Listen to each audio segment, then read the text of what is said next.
Hoy toca turno a Kevin Garnett, el mejor jugador en la historia de los Timberwolves de Minnesota. Bienvenidos amigos, este es su canal, El Maravilloso Mundo del Básquetbol. Kevin Garnett nació allá en Greenville, Carolina del Sur, Estados Unidos, un 19 de mayo de 1976, con 2.11 de estatura y 114 kilogramos de peso. También Kevin Garnett es considerado uno de los mejores delanteros de poder en la historia de la NBA. Kevin Garnett jugó 3 años de elegibilidad con el Instituto Maulin allá en Carolina del Sur y por problemas extra cancha en su último año de elegibilidad lo jugó para un Instituto Farrow allá en Chicago, Illinois. Ahora, de sus 4 años como jugador en high school, fue nombrado All-American, es decir, el mejor en su posición en sus últimos 2 años de elegibilidad como jugador, repito, de high school. Promedió 25 puntos, 18 rebotes y 6 asistencias en promedio por partido. Ingresó al draft de la NBA en 1995 como quinta selección global de primera ronda, siendo seleccionado por los Minnesota Timberwolves. Jugó 21 temporadas NBA en 3 equipos diferentes. Jugó para los Timberwolves de Minnesota, también jugó para los Celtics de Boston, en donde fue campeón, y también jugó para los Nets de Brooklyn, y terminó su estancia en la NBA para retirarse y regresando a casa con los Timberwolves de Minnesota. En términos generales, promedió 18 puntos y 10 rebotes por partido en sus 21 temporadas NBA, pero tenemos registros maravillosos en temporadas en las que promedió 24 puntos por partido y 12 rebotes en promedio por partido en algunas temporadas de sus 21 como jugador NBA. Ahora, fíjense nada más estos datos maravillosos. Kevin Garnett fue campeón NBA con los Celtics de Boston en el 2008. También fue MVP de la temporada en el 2004. Fue también el defensivo del año en el 2008. Fue 15 veces All-Star. Fue MVP del Juego de Estrellas en el 2003. Fue 9 veces, 9 años, el mejor en su posición, que era delantero de poder. Fue también 12 veces nominado al mejor quinteto defensivo de la NBA. Jugó con su querida selección norteamericana en los Juegos Olímpicos de Sydney 2000, en donde ganaron el oro.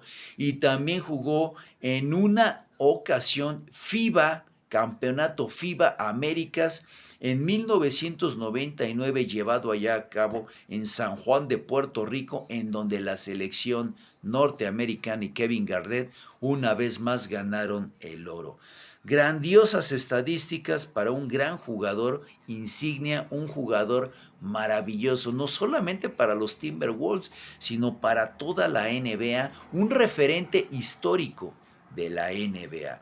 Sus compañeros de equipo con los que más destacó y con los que tuvo grandes actuaciones fueron Tom Gugliotta, allá con los Timberwolves, y con Stephon Marbury. Y en otra estancia, en otra época con los mismos Timberwolves, también fue compañero de Sam Cassell y de Latrell Sprewell. Ahora, analizando sus características físicas y sus características de juego, Kevin Garnett tenía 4 cualidades maravillosas. Número 1, era un jugador increíblemente completo.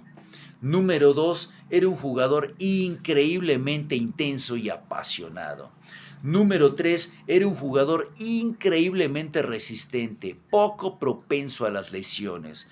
Número 4, era un jugador increíblemente explosivo y potente.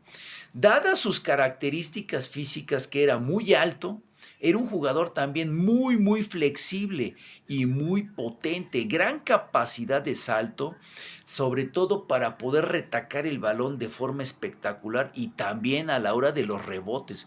Era un jugador con mucho rebote, ya sea en tablero ofensivo o en tablero defensivo, pero también era un jugador con mucho bloqueo, muy intimidante en la pintura. Sí, era un jugador de pintura. Era un jugador de área en el cual, repito, ya con el balón en sus manos era imposible de parar, incluso para los grandes postes, los grandes centros de la época. En el caso de David Robinson, de Patrick Ewing, de Hakeem Olajuwon, era prácticamente imposible poder pararlo porque era muy rápido para la posición de centro poste y era muy fuerte para la posición de delantero de poder. Estaba a la par o incluso un escalón, a mi consideración, ligeramente arriba de Charles Barkley, de Karl Malone, de Chris Webber, de grandes delanteros de poder de la época y de los mejores delanteros en la historia de la NBA.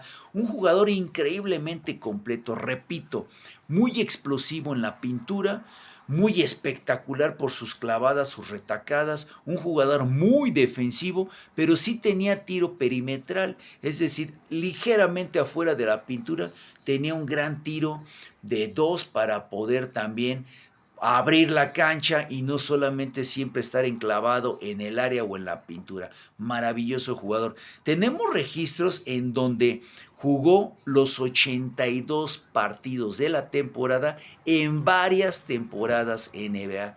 Un jugador muy resistente. Yo que recuerde, no, incluso pocas veces, o si bien no me falla la memoria, no recuerdo incluso que fallara encuentros, que seguramente los tuvo, pero sí, no era un jugador propenso a lesiones, era un jugador muy físico, muy resistente y que incluso jugaba 42, 44 o más minutos en promedio por partido dentro de la temporada regular. Era un jugador, repito, increíblemente espectacular y sus números en playoffs incrementaban. Era un jugador muy pasional, muy físico, muy explosivo, increíblemente completo. Las condiciones, las capacidades físicas era su fuerte. Repito, era un jugador de potencia, era un jugador de empuje, de pintura, lo que comúnmente se llamaba un jugador que hacía el trabajo sucio. Le gustaba meterse a los tableros contrarios a agarrar rebotes, a empujar y le gustaba mucho el contacto. Era un jugador increíblemente espectacular. Vean sus videos ahí en YouTube para que puedan comprobar la magnitud de jugador NBA que estamos nombrando el día de hoy. Espectacular jugador, de los mejores y para muchos de los favoritos. Incluso está en la discusión de los mejores delanteros de poder en la historia junto con Tim Duncan para ver quién es el mejor delantero de poder en la historia de la NBA. Desde Greenville, Carolina del Sur, Kevin Garnett, uno de los jugadores más completos y más espectaculares que han pisado las canchas de la NBA. Saludos y bendiciones desde la Ciudad de México. Gracias y bye bye.